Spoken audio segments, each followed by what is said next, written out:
জুলাই মাসে যাদের জ্বর ঠান্ডা লাগে নাই তারা মানুষ নয়, তারা এলিয়ান। মোটামুটি ফেসবুকে ভাইরাল এই পোস্টটা আসলেই কিন্তু সত্যি। এই জুলাই মাসে কম বেশি সবারই জ্বর ঠান্ডা লেগেছে, কি তাই না? আচ্ছা, তোমাদের পরিবারে কার জ্বর ঠান্ডা লেগেছে আমাকে একটু কমেন্ট করে জানিও। আর আমার আজকের ভিডিওটাকে কোন জায়গা থেকে দেখছো সেটাও একটু কমেন্ট করে জানিও। হ্যালো এভরিওয়ান, আসসালামু আলাইকুম। কেমন আছো সবাই? আশা করি ভালো আছো, আমিও ভালো আছি। তবে ওই যে আমার গরম থেকে ঠান্ডা লেগেছিল, সেই ঠান্ডাটা এখনো যায়নি, যেটা আমার ভয়েস শুনলে তোমরাও বুঝতে পারবে। বাসায় আমরা 4 জন আছি, আমি, আমার হাজবেন্ড, আমার শ্বশুর আর আমার শাশুড়ি।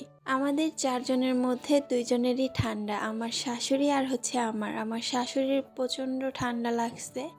কাশতে কাশতে তার পুরো বুকটাই ব্যথা হয়ে গেছে। তাই ভাবলাম শাশুড়ির জন্য আর আমার জন্য 2 কাপ চা বানাই। একদম গরম গরম চা খাবো, যেন আর কাশি না আসে, ঠান্ডাটাও দূরে চলে যায়। বাসায় কাঁচা আদা ছিল না, তাই আদাটা দিতে পারি নাই, কিন্তু তেজপাতা, এলাচ, দারচিনি দিয়েছি। এত মজা হয়েছিল চাটা, যা বলার বাহিরে। তোমরা কি জানো, তোমাদের তানজিনা আপু কিন্তু একটা সময় চা লাভার ছিল।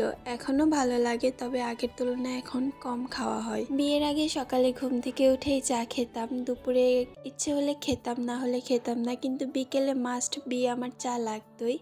চা আমি এত বেশি পছন্দ করতাম, দিনে আমার 2-3 কাপ না হলে চলতোই না। ঢাকাতে যখন ছিলাম বিয়ের আগে, আমি আর আমার ভাবি প্রতিদিন বিকেলবেলা বের হতাম। আমাদের বাসার সামনে একটা দোকান আছে, সেই দোকানের দুধ চা আমার কাছে এত মজা লাগে, কি আর বলবো। এখন অনেক বেশি মিস করি। আমাদের বাসার নিচে একটা গাজী রেস্টুরেন্ট আছে, সেইখানকার দুধ চাও এত বেশি মজা, কি আর বলবো। আর বাসার পাশে হচ্ছে আড্ডার মোড়ের যে বাজারটা আছে, সেখানে মালাই চা পাওয়া যায়, সেটা যে মজা কি বলবো। তোমাদেরকে বলতেছি আর আমার এখন খেতে ইচ্ছা করতেছে, কিন্তু আমি এখন খেতে পারবো না, কারণ এখন আমি আছি বাইপেলে। আর বাইপেল থেকে আমার বর্তমানে আফতাবনগর যাওয়ার কোনো ইচ্ছা নাই, কারণ এত বেশি জ্যাম থাকে। 2 দিন আগে গিয়েছিলাম, এত বেশি জ্যাম ঠেলাঠেলি করতে করতে সকাল 7টার দিকে বের হয়েছিলাম, দুপুর 2টার সময় বাসায় গিয়ে পৌঁছাইছি। তোমাদের সাথে কথা বলতে বলতে আমার চা বানানো হয়ে গেছে। আগের কাপটা আমি আমার শাশুড়িকে দিয়েছি, আর এটা হচ্ছে আমার চা খাওয়ার কাপ, এটার মধ্যে আমি সবসময় চা খাই। যেহেতু ঠান্ডা লেগেছে তাই রং চা বানিয়েছি, দুধ চা বানাইনি। আর এখানে আমি আনারগুলো ছিলে রেখেছিলাম খাওয়ার জন্য, যখন ইচ্ছে হবে তখন খাবো। এখন এভাবেই টেবিলে ঢেকে রাখবো। চাটা বানিয়ে রুমে এসে পলিগ্রাম টিভির নাটক দেখতেছিলাম আর বসে বসে চা খাচ্ছিলাম। আজকের চাটা সত্যি অনেক বেশি মজা হয়েছিল।